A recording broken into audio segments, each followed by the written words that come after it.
Janji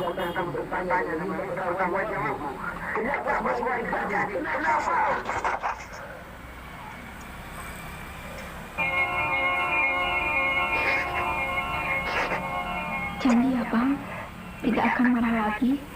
Ya.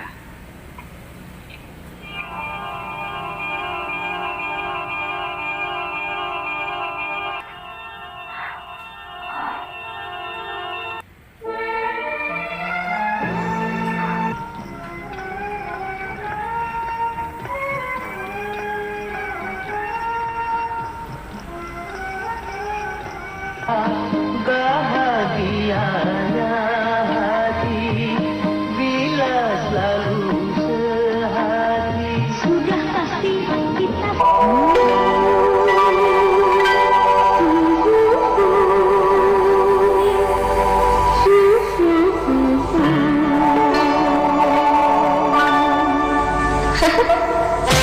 Assalamualaikum warahmatullahi wabarakatuh. Alhamdulillahilladzi arsala rasulahu bil huda wa dinil haq liyudhhirahu 'alad dini kullih wa kafa billahi syahida. Fa inna ahsanal kalami kalamullah wa khairal huda huda Muhammad sallallahu alaihi wasallam wa syarrul umuri muhdatsatuha wa inna kulla muhdatsatin bid'ah wa kulla bid'atin dhalalah wa kulla dhalalatin finnar. Ini kembali berkaitan dengan Roma Irama atau Oma Irama. Ya. Irama itu omanya Irama. Nah, kalau kita melihat sosok penyanyi, kita mengenal namanya Yusuf Islam, Cat Steven. Ketika beliau ini masuk Islam, itu ditinggal musiknya. Kalau berbicara Oma Irama dan Yusuf Islam, tentu dari sisi musik itu paling menguasai adalah Yusuf Islam atau Cat Steven. Tetapi bagaimana pandangan Yusuf Islam ketika Cat Steven ini masuk Islam? Beliau tinggalkan seluruh musiknya dan tidak lagi mengusik musik. Walaupun di satu sisi ada namanya debu ya, yang selalu melantunkan musik sufi, yang selalu melantunkan syair-syair sufistik.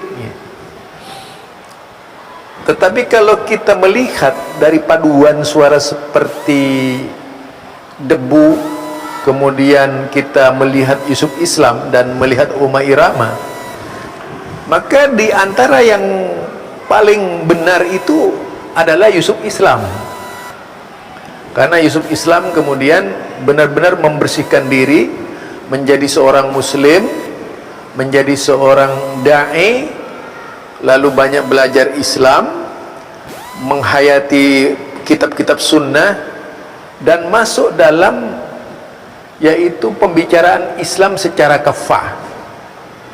Itu Yusuf Islam. Nah, sedangkan Oma Irama kita tahu di film-filmnya itu adegan-adegannya panas ya. Perjalanan sebagai bintang film itu Oma Irama seringkali menampilkan adegan-adegan panas, adegan-adegan yang selayaknya itu sudah tidak ada lagi di media gitu. Tetapi kemudian media itu terus-menerus menceritakan sosok Oma Irama ketika main film itu, sebagaimana dari beberapa film yang saya contohkan di depan ya. Nah, dari sisi latar belakang kita, jika menokohkan seseorang, jika didasarkan kepada sunnah Rasulullah sallallahu alaihi wasallam, tentu kita lebih mempelajari keberadaan orangnya, bukan seperti perkataan Zainuddin MZ. Walaupun misalnya orang ya yang tidak berharga, kemudian jika yang keluar itu emas maka ambillah. Tidaklah demikian dalam Islam. Di dalam Islam itu ada sebuah kaidah yang dipakai oleh ulama hadis, misalnya kaidahnya begini: ajarhu muqaddimu ala ta'dil. Celaan diutamakan dari pujian. Sekian banyak ulama hadis dari zaman ke zaman, ada ratusan ulama hadis yang dihukumi mardud oleh para ahli hadis karena perbuatannya. Jangankan perbuatan-perbuatan yang nyata-nyata bejat, jangankan perbuatan yang nyata-nyata rusak, maksiat, hanya karena seorang qadhi yang lebih banyak membantu penguasa ketika itu, seorang rawi hadis ini dikeluarkan dari hadis sahih. Maksud saya adalah, jika misalnya dalam jajaran yaitu rawi-rawi hadis tadi itu ada Umairah, hadisnya itu bisa mardud gitu.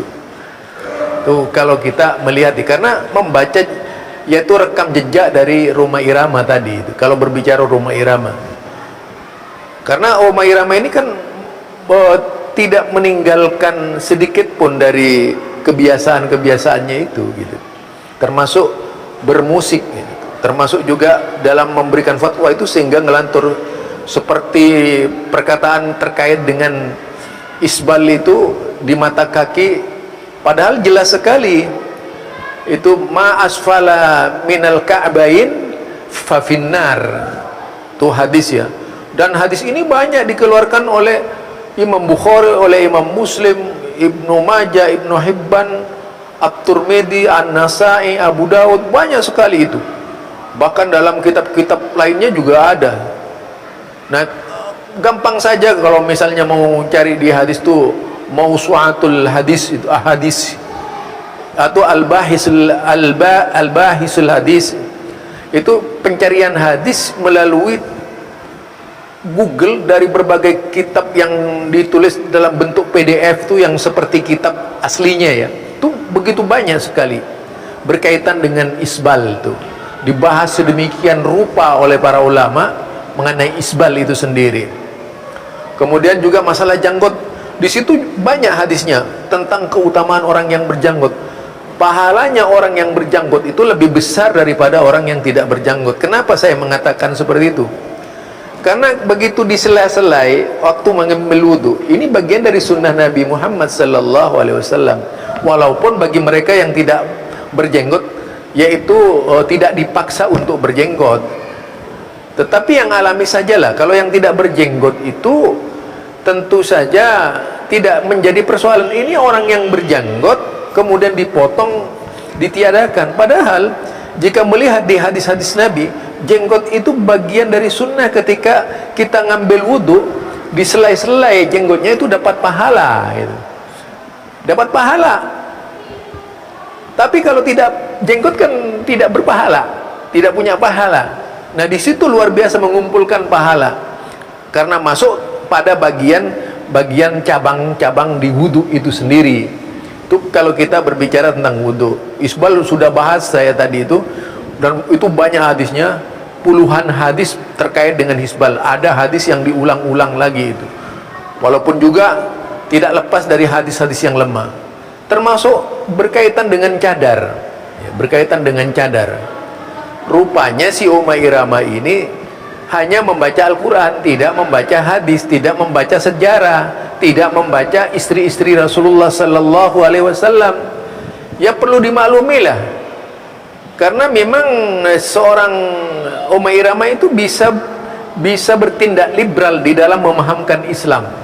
Bukan makin membuka wawasan kepada umat Islam, tapi menyumbat pemikiran agar umat Islam tidak mengikuti tradisi kebiasaan-kebiasaan Islam yang diajarkan oleh yaitu Rasulullah sallallahu alaihi wasallam. Jadi kalau mau dibuka, nggak usah ini, buka aja Al-Fatawa, berbagai macam kelompok fatwa di dunia ini. Ada fatwa Al-Azhar, ada fatwa Lajnah Daimah, ada fatwa Yaman. Banyak sekali fatwa-fatwa yang keluar itu. Semuanya kalau disinkronkan, dibanding-bandingkan, itu akan menghasilkan sesuatu yang indah di dalam kita mengambil kesimpulan. Disinilah letak Umairah. Tapi kalau kita berkaitan dengan jarh wa ta'dil tadi, yaitu kitab Al-Jarhu Muqaddimah ala Ta'dil, mendahulukan celaan kepada pujian, itu adalah penyebab runtuhnya sanad hadis. Hadis-hadis bisa dhaif, bisa sahih, bisa tidak ya. Itu karena tentu celanya perbuatan mereka. Jangankan sampai seperti Umairah, seorang ulama hadis itu ya, minum kopi saja di warung, seorang ulama hadis itu menimbulkan pertanyaan ketika itu tuh. Makan ketika minum misalnya berdiri, itu bisa menjadi kritik sanad hadis itu.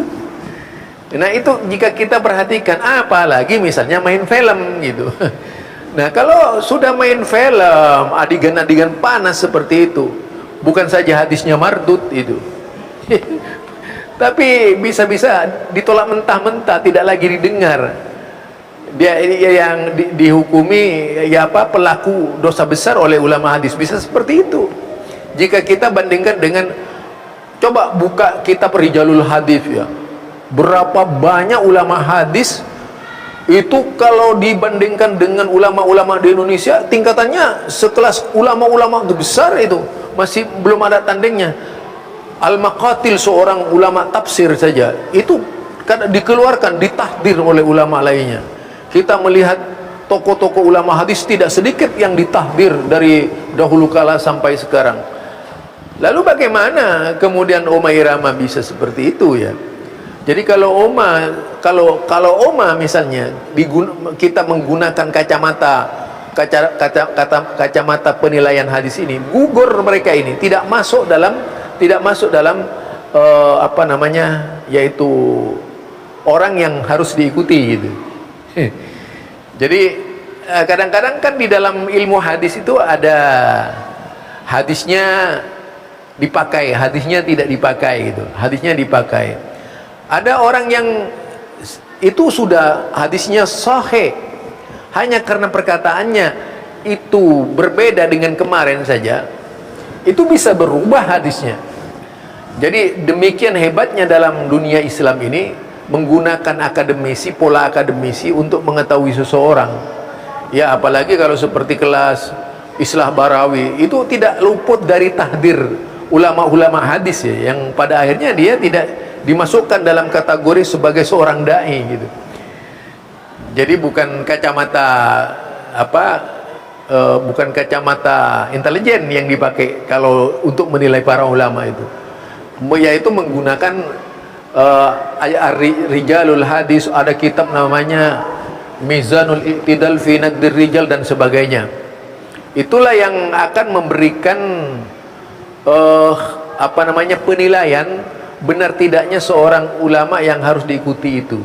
Apakah bisa diikuti atau tidak, dilihat dari latar belakangnya, rekam jejaknya di dalam perjalanan hidupnya, selama hidupnya, yaitu di tengah-tengah umat seperti apa.